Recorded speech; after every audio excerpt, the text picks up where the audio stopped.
마가복음 1장 35절에서 마지막 45절까지입니다. 신약성경 55면입니다. 오늘 묵상할 말씀은 마가복음 1장 35절에서 마지막 절입니다. 다 함께 합독하시겠습니다. 새벽 아직도 밝기 전에 예수께서 일어나 나아가 한적한 곳으로 가사 거기서 기도하시더니 시몬과 및 그와 함께 있는 자들이 예수의 뒤를 따라가 만나서 이르되 모든 사람이 주를 찾나이다. 이르시되 우리가 다른 가까운 마을들로 가자.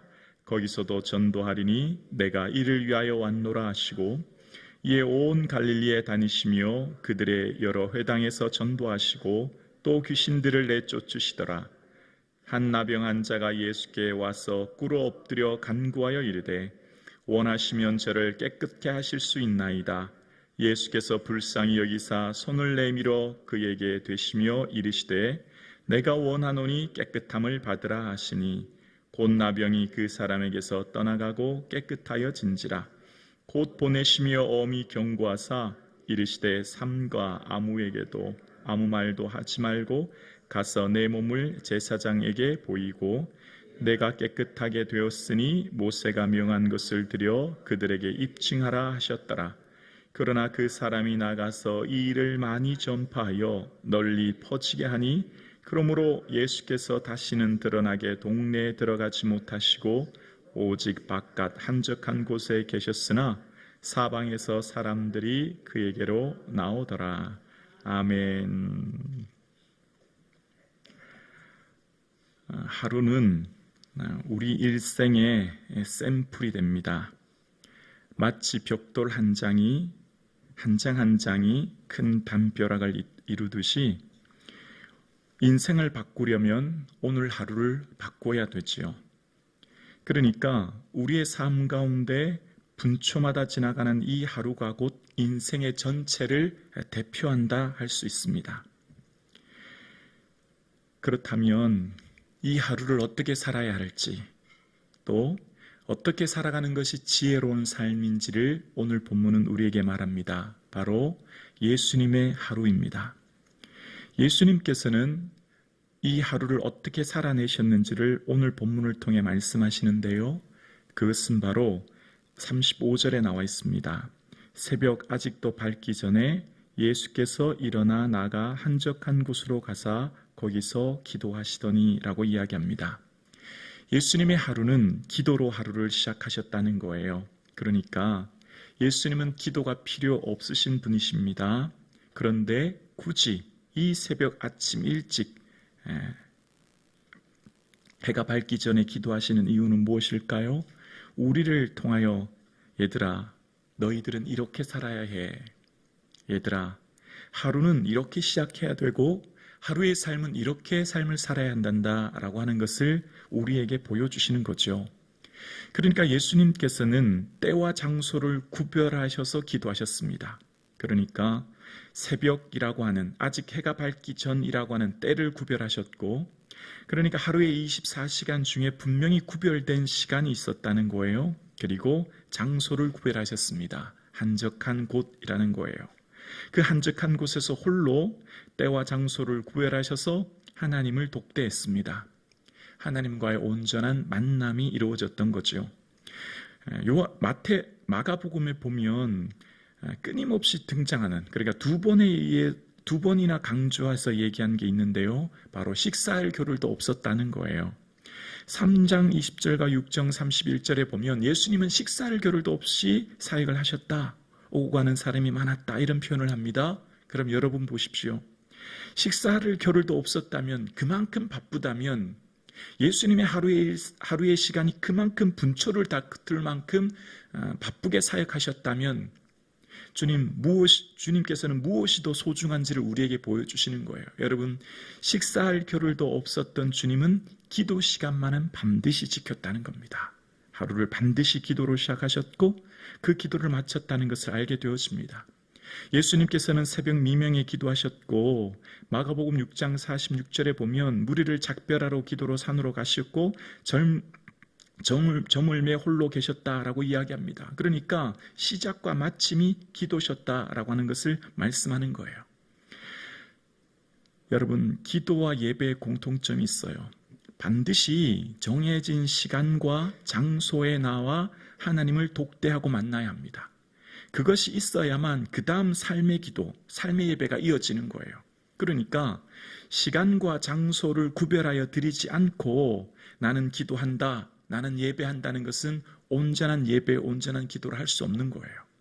새벽을 깨워 분명히 예수님께서는 때와 장소를 구별하여 홀로 하나님을 독대하셨듯이 나는 직장 생활에서, 나는 삶에서 예배해, 나는 삶으로 기도해 라고 하는 것은 온전한 기도라고 할 수 있는 게 아니에요.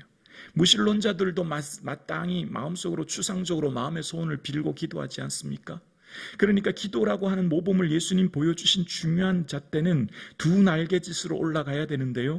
하나는 기도와 장소를 구별하여 드린 사람이 반드시 삶의 기도와 삶의 자리 예배로 이어져서 이 두 날개로 날개짓하며 올라갈 수 있는 거예요. 그래서 예수님께서는 하루를 어떻게 보내셔야 하는지에 대한 분명한 특징 한 가지는 기도라고 하는 것을 보여주고 있습니다. 그런데 예수님께서는 제자들에게 막 기도해야 돼, 얘들아 너희들 기도해야 되라고 막 강조하신 분은 아니에요. 왜냐하면 이 뒷구절에 보면 예수님이 어디서 기도했는지를 제자들이 알고 있었다는 것을 보게 됩니다.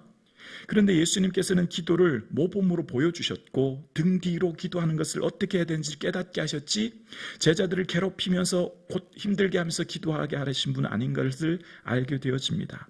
그런데 아시죠?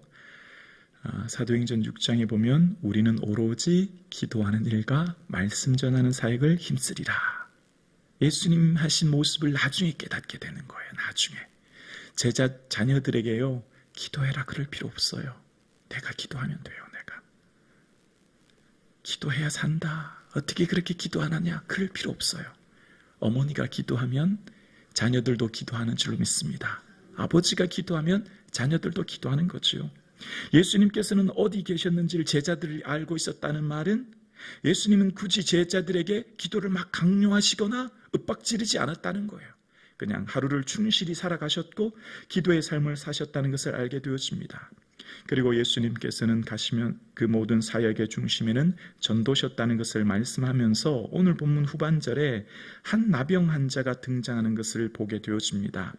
이때 당시 2000년 전 나병 환자는, 나병은 천형이라고 해서 하나님께 버림받은 죄라고 규정되어지고 1900, 그러니까 45m 이내에 가면 사람들이 부정해지기 때문에 레위기 13장에 보면 나병 환자는 옷을 찢고 머리를 풀고 윗 입술을 가리고 나는 부정하다 부정하다 외치며 다녀야 합니다. 무슨 말이죠? 혐오의 대상이었다는 거예요. 사람들의 소외의 대상이었고 모든 사람들이 싫어하는 대상이었습니다. 왜 그럴까요? 전염병이라고 생각했기 때문이에요. 이 나병균이 몸에 들어가면 데인 곳을 만져도 뜨겁지 않습니다. 무감각해지기 때문에요. 그러면 그 데인 곳이 추후에 균이 들어가서 괴사되어서 살이 떨어져 나가는데도 모르는 겁니다. 그러니까 그만큼 무서운 병이 나병 환자예요. 그래서 이 나병 환자들의 특징은 이 공동체 안에서 함께 살지 못하고 추방당합니다. 멀리 떨어진 곳에 그들만 움막을 짓고 살아야 합니다. 그러니까 나병이라고 하는 것은 이 모든 관계의 단절을 말합니다. 그러니까 고독하죠. 절대적인 외로움 가운데 처해진 사람이 이 나병 환자들입니다. 그런 나병 환자의 모습이 오늘 본문에 등장하는데 그가 오늘 지금 예수님께 와서 꿇어 엎드려라고 얘기합니다. 먼저 예수님께 왔다는 것 자체가 이미 나병 환자는 목숨 걸고 온 거예요. 감히 사람들 무리에 올 수 있는 존재가 아니거든요. 사람들에게 오려면 윗입술을 가리고 부정하다고 해야 되는데 만약 그 가까이 사람들이 오면 정결례를 행해야 되고 또 부정하다고 외치지 않고 오면 돌에 맞아 죽거든요. 근데 지금 예수님 가까이 왔다는 것은 부정하다고 말하지 않고 몰래 왔다는 것을 이야기하는 것이고 예수님께 목숨 걸고 왔다는 겁니다. 그러면서 꿇어 엎드려서 예수님께 소원을 간청하는 것을 보게 되었습니다. 어느 누구도 예수님께 엎드리지 않았습니다. 제자들도 무리들도 어떤 로마인들도 예수님께 엎드리지 않았지만 예수님께 엎드리는 거예요. 자, 그런데 나병 환자가 놀라운 고백을 합니다. 40절에 보면 한 나병 환자가 예수께 와서 꿇어 엎드려 간구하여 이르되 원하시면 저를 깨끗게 하실 수 있나이다. 자, 이런 얘기를 합니다. 원하시면입니다. 자, 보세요. 이 나병 환자는 지금 목숨 걸고 예수님께 왔습니다. 그러면 당연히 어떻게 해야 됩니까? 예수님, 저 사는 게 아닙니다. 저 지금 당장이라도 내 생명 여기서 끝내고 싶습니다. 예수님, 당장 내 질병 고쳐주십시오. 이렇게 해야 맞지 않습니까? 절박함, 간절함 가운데 예수님께 나왔지 않습니까? 무리들 가운데 목숨 걸고 왔잖아요. 그럼 어떻게 이야기해야 되죠? 예수님, 저 반드시 이 병 좀 고쳐주십시오. 이 병 때문에 저 못 살겠습니다. 내 인생 이렇게 살 바야 차라리 죽는 게 낫습니다. 제발 좀 고쳐주십시오. 이렇게 해야 되죠. 근데 지금 뭐라고 하고 있죠? 원하시면 이라는 겁니다. 원하시면. 나병 환자는 원하시면 저를 안 고쳐주셔도 됩니다. 기도의 응답을, 여부를 나에게 둔 거 아니에요. 내 소원을 간철을 시키고 내 뜻을 반드시 이루려고 한 것이 아니라 모든 뜻을 주님께 맡기고 소원마저 바꿀 수 있는 여지를 남겨둔 사람이 나병 환자예요. 뭘 말하고 있죠?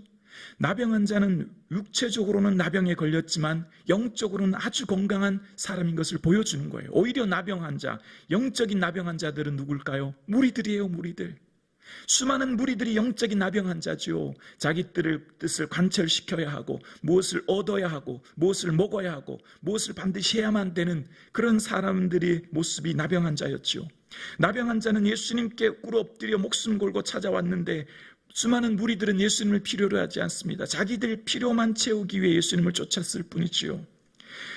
기도하지 않아도 말씀 읽지 않아도 은혜에 무감각한 무리들이 오히려 나병 환자임을 반전에서 얘기해 주고 있는 것을 보게 되었습니다. 그러니까 지금 이 나병 환자는 원하시면 이라는 말 속에 모든 뜻을 하나님께 맡깁니다. 주님 원하시면 저를 고쳐주십시오. 이렇게 기도하고 있는 모습을 보게 되었습니다. 여러분, 우리의 삶 가운데 기도가 무엇입니까? 기도의 철정, 기도의 최고봉은요, 내 뜻을 관철시키는 게 아니라 내 소원마저 바꿀 수 있는 여지를 남겨두고 주님께 맡기는 거예요. 주님 원하시는 뜻대로 나의 삶을 이루어 주옵소서라고 고백하는 거죠. 그게 바로 예수님의 기도셨습니다. 나의 원대로 마옵시고 아버지의 원대로 되기를 원합니다 라고 하는 기도 말입니다. 마치 나병 환자의 모습을 통해서 예수님께서는 이 시대의 참 믿음이 무엇인가를 많은 사람들에게 보여주고 있는 것을 보게 되어져요. 오늘 함께 예배드리시는 사랑하는 성도님, 우리의 신앙생활에 자세가 얼마나 중요한지 몰라요. 비가 아무리 쏟아져도 항아리를 뒤집어 놓으면 물 한 방울 항아리 속에 들어갈 수 없지요.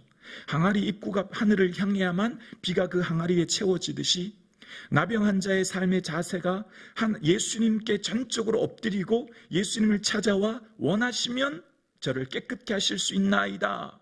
이러한 믿음의 자세를 우리에게 소개하고 있는 겁니다. 오늘 함께 예배드리시는 사랑하는 성도님, 참 믿음의 은 주님께 모든 것을 의탁하고 주님께 모든 것을 맡기고 내 소원마저 바꿀 수 있음을 고백하는 것, 그것이 우리 나병 환자를 통하여서 보여주는 우리의 참된 삶의 믿음인 것을 보여주고 있는 것을 알게 되어집니다. 오늘 새해가 시작된 지 이제 며칠이 되었습니다. 여러분 하루를 어떻게 시작하시고 어떻게 마치시렵니까? 예수님께서는 우리에게 말씀하고 계십니다. 얘들아, 너희들 하루는 기도로 시작하고 기도로 마쳐야 된단다 라고 말씀하십니다. 그 음성 앞에 온전히 엎드려 기도하여 하루를 시작할 수 있는, 또 마칠 수 있는 저와 여러분 되기를 주님의 이름으로 축원합니다.